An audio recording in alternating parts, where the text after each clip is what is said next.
जैसे ही मैंने मांगने वाले को झट से कुछ पैसे निकाल कर दिया ही था कि पांडे जी ने फौरन कहा, ये फ्रॉड लोग होते हैं, इन्हें जरा देखभाल कर देना चाहिए।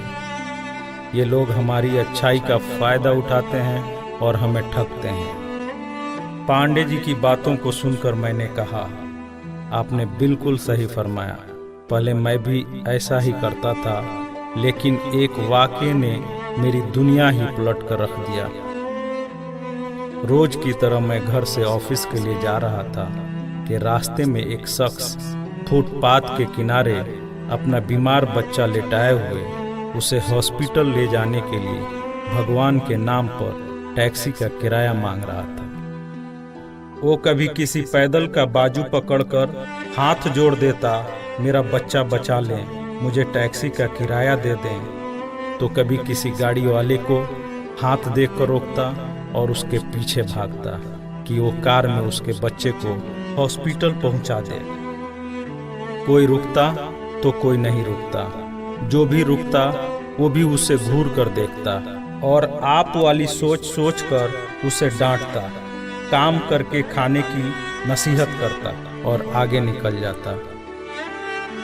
मैं जैसे ही अपनी कार पार्क कर रहा था कि उसकी नज़र मुझ पर भी पड़ी और वो मेरे गाड़ी के सामने आकर खड़ा हो गया था और मेरे रुकते ही मेरे दरवाजे के शीशे पे जोर जोर से पीटने लगा।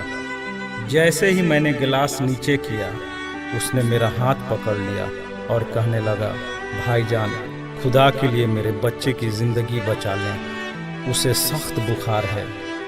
आप नीचे उतरकर उसको देख तो लें तो आपको यकीन आ जाएगा। आप देंगे तो शायद किसी और को भी एतबार आ जाए। मगर मैं भी उसी की तरह सोच रहा था। मैंने भी उसे काम करके खाने की तस्कीन की और पिछले जुम्मा की सुनी हुई हदीस उसको भी सुना दी कि कमा कर खाने वाला अल्लाह का दोस्त होता है, और गिलास बंद करके आगे बढ़ गया, ये बड़बड़ाते हुए कि हरामखोर ये हमें बेवकूफ़ समझते हैं। 2-3 घंटे के बाद मैं वापस आया तो अब भी उसी जगह खड़ा मांग रहा था। बच्चे को अब वो सड़क के किनारे ले आया था और उसके चेहरे से कपड़ा भी उठा रखा था और वो दहाड़ मार मार कर रो रहा था। अब वो अपने बच्चे के कफन और दफन के लिए मांग रहा था। मैं गाड़ी रोककर नीचे उतरा और मैयत की तरफ देखा। फूल की तरह मासूम बच्चा जिंदगी का बाजी हार गया था। मेरे रोंगटे खड़े हो गए। मैंने जेब में जो कुछ भी था जेब से निकालकर बेगर देखे उसके तरफ फेंका। उससे पहले कि उसका बाप मुझे देखे, मैं उस तेजी से वहां से निकला मानो दुनिया की सारी बलाएं मेरे पीछे लग गई हों। मैं ऑफिस पहुंचा तो मेरा बुरा हाल था, ऐसा कि जैसे मुझे बुखार जकड़ने लगा हो। मेरा काम में मन नहीं लग रहा था। मैंने उस दिन की सारी मीटिंग को कैंसिल कर दिया। मैं भी उसी बच्चे की तरह एड़िया रगड़ रगड़ कर मरना चाहता था। 2-3 दिन के बाद बुखार को तो आराम आ गया, लेकिन मैं जहनी मरीज बन गया था। मुझे लगता था कि मेरी उसी सोच से वो बच्चा मर गया। कुछ दिन गुजरे, मैं ऑफिस में स्टाफ से बात कर रहा था। तब तक रिसेप्शन से आवाज़ आई, सर आपसे कोई मिलना चाहता है। मैंने पलट कर देखा, सामने उस मरे हुए बच्चे के बाप को देखकर मुझे चक्कर आ गया और मैं पत्थर का बुत बने उसे देख रहा था।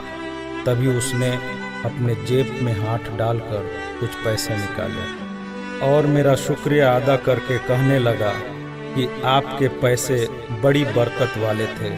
शायद आपके खुलूस की बरकत थी कि मेरे बहुत सारे काम हो गए। सारे खर्चे के बाद कुछ पैसे बच गए और उनमें से कुछ पैसे मैंने उधार लेकर डाले हैं। ये आप कबूल कर लीजिए, बाकी मैं आपको जल्द ही वापस कर दूंगा। मैंने पैसे वापस लेने से सख्ती से इनकार कर दिया और मिन्नत करके उसे पैसे रखने को राज़ी कर लिया। और जैसे ही वो जाने लगा, मैंने उसे रोका और अपनी कंपनी में काम करने के लिए पूछा। वैसे राजी हो गया जैसे उसे काम की ही तलाश थी और किसी ने उसके दिल की बात सुन ली हो। वो बहुत खुश हुआ और अगले ही दिन से मेरी कंपनी में बतौर वॉचमैन काम करने लगा। पांडे जी, मैं आपको उससे मिलवाऊंगा, लेकिन वो कार वाला किस्से का जिक्र उससे मत करना। उसने आज तक नहीं पहचाना कि उसने मेरा भी कार रोककर मुझसे मदद मांगी थी। वो मुझे एक बड़ा ही नेक इंसान समझता है, जिसने उस बच्चे की लाश देखकर अपना सब कुछ निकाल कर दे दिया। पांडे जी, उस दिन के बाद से मैं किसी को खाली हाथ नहीं लौटाता।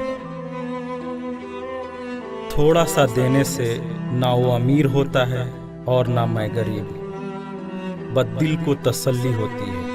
और रह गई लूटने की बात, तो पांडे जी हमें कौन नहीं लूटता। कपड़े वाला हमें लूटता है, दवाई वाला हमें लूटता है, सब्जी वाला हमें लूटता है, दूध वाला हमें लूटता है। इतना सा लूटने के बाद अगर कोई हमें खुदा के नाम पे लूट ले, तो शायद मरने के बाद खुदा हमारे गुनाहों को माफ कर दे कि ये बंदा मेरे खातिर मेरे नाम पे लूटता रहा, और शायद हमारी गुनाह बख्श दे। पांडे जी, माना कि हर मांगने वाला सच्चा नहीं होता, पर जरूरी ये भी नहीं कि सब झूठे ही हों। वैसे भी अपने काम काज में कई बार फेल होने के बाद भी हम कोशिश करना नहीं छोड़ते, तो कुछ ठग लोगों की वजह से ज़रूरतमंदों की मदद करना क्यों छोड़ देते हैं।